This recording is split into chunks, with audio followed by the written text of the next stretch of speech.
It's me, Dr. Khido again. We are now on the third week. Last week it was parents. Today is you educators, my colleagues, my favorite of them all. I'm going to talk to you. For sure, I'm not going to talk to you about the Johari window this time, but I'm going to talk to you about the adaptive intelligence. But I'm going to simplify it and use the 360-degree feedback.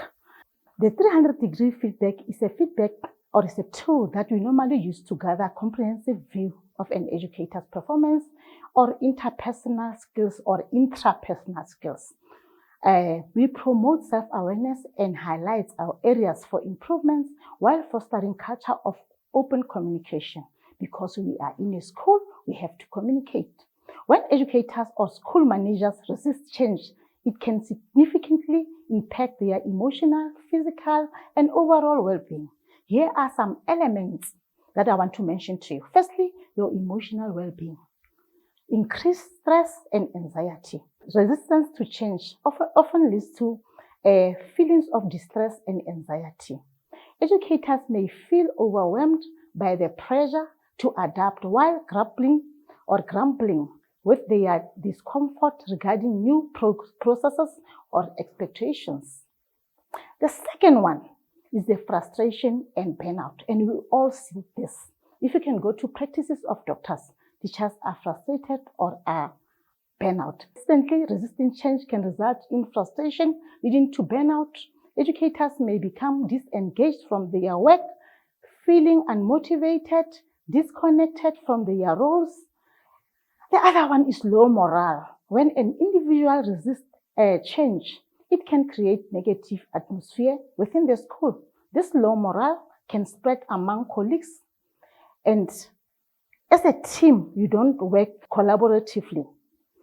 Fear of inadequacy. Those resisting change may fear that they will not be able to meet the new expectations or learn new skills, leading to feeling of inadequacy and self-doubt or physical well-being.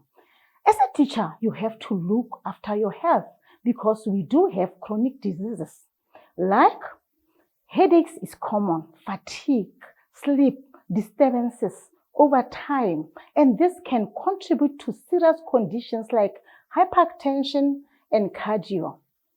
So as a teacher, please look after your health. You need to learn to adapt and take care of your emotional health. To increase level of emotional exhaustion from resisting change can manifest as low energy, fatigue impacting daily functioning and overall productivity. Poor self-care, that is now mental health. When you talk about self-care, we are talking about mental health. Practice mental health. Eat correctly, rest, try to compromise some or do some like physical exercise like swimming. I've joined swimming. I think I'm also run, try to meditate. You are working with kids.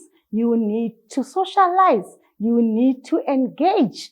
You need to grow. Don't limit your professional growth. Refusal to your adapting to change. You are killing your mental health.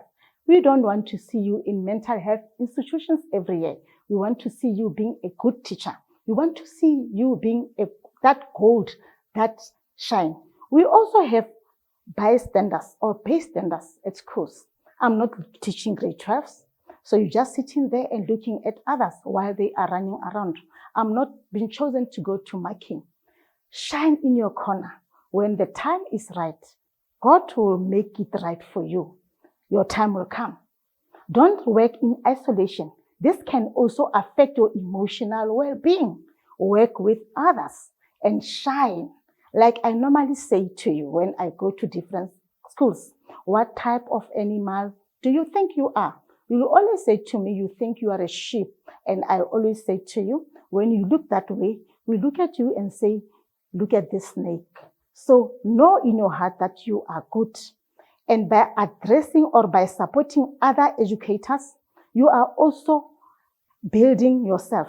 You are also encouraging to have that conducive environment. Listen and talk when it's necessary. Support, and as managers, Please love your subordinates. Support them so that we can have a good and you can produce good results, not only at grade 12. I'm talking about the grade RR, because now even a child at 4 years, they can reason with us.